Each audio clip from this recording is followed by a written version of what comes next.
ನಗರದ ಶ್ರೀ ದೊಡ್ಡಾದೇವರ ದೇವಸ್ಥಾನದಲ್ಲಿ ಜಾತ್ರಾ ಮಹೋತ್ಸವ ಅಂಗವಾಗಿ ರಾಜ್ಯದಲ್ಲಿ ಉತ್ತಮ ಮಳೆಯಾಗಲಿ, ರೈತರಿಗೆ ಸಮೃದ್ಧ ಬೆಳೆ ದೊರೆಯಲಿ ಎಂಬ ಆಶಯದಿಂದ ಭಜನಾ ಮಂಡಳಿ ವತಿಯಿಂದ ಹಮ್ಮಿಕೊಳ್ಳಲಾಗಿದ್ದ ಒಂದು ದಿನದ ನಿರಂತರ ನಿಂತುಕೊಂಡು ಭಜನೆ ಕಾರ್ಯಕ್ರಮ ಬುಧವಾರ ಭಕ್ತಿ ಭಾವದಿಂದ ನೆರವೇರಿತು.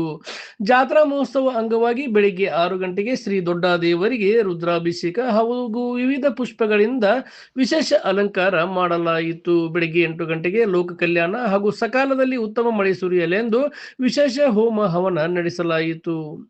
ಕಾರ್ಯಕ್ರಮದ ಸಾನ್ನಿಧ್ಯ ವಹಿಸಿದ ವೇದಮೂರ್ತಿ ಮಹಂತಯ್ಯ ತೆಗ್ಗಿನಮಠ ಶಾಸ್ತ್ರಿಗಳು ಮಾತನಾಡಿ, ಭಗವಂತನ ಸ್ಮರಣೆ, ಹೋಮ ಹವನ, ನಿರಂತರ ಭಜನೆ, ಅಭಿಷೇಕ ಹಾಗೂ ಧಾರ್ಮಿಕ ಆಚರಣೆಗಳಿಂದ ನಾಡಿನಲ್ಲಿ ಉತ್ತಮ ಮಳೆ, ಸಮೃದ್ಧ ಬೆಳೆ ಹಾಗೂ ಜನರಲ್ಲಿ ಸಮೃದ್ಧಿ ನೆಲೆಸುತ್ತದೆ. ಪ್ರಕೃತಿ ಸಮತೋಲನ ಕಾಪಾಡಲು ಧಾರ್ಮಿಕ ಕಾರ್ಯಗಳು ಸಹಕಾರಿಯಾಗಿವೆ ಎಂದರು. ವೇದಮೂರ್ತಿ ಸಂಜಯ ಪತಿಮಠ ಶಾಸ್ತ್ರಿಗಳು ಹಾಗೂ ವೇದಮೂರ್ತಿ ಶ್ರೀಕಾರ್ ತೆಗ್ಗಿನಮಠ ಶಾಸ್ತ್ರಿಗಳು ಶ್ರೀ ದೊಡ್ಡಾದೇವರಿಗೆ ವಿಶೇಷ ಪೂಜಾ ಕೈಂಕರ್ಯ ನೆರವೇರಿಸಿದರು. ಪುರಸಭೆ ಮಾಜಿ ಅಧ್ಯಕ್ಷ ಬಸವರಾಜ ಜನ್ಮಟ್ಟಿ, ಮಾಜಿ ಸದಸ್ಯ ಕುಮಾರಗೌಡ ಪಾಟೀಲ್ ಸೇರಿದಂತೆ ದೇವಸ್ಥಾನ ಸಮಿತಿ ಸದಸ್ಯರು, ಭಜನಾ ಮಂಡಳಿ ಸದಸ್ಯರು ಹಾಗೂ ಅಪಾರ ಸಂಖ್ಯೆಯ ಭಕ್ತರು ಭಾಗವಹಿಸಿ ಉತ್ತಮ ಮಳೆಗಾಗಿ ಪ್ರಾರ್ಥಿಸಿದರು.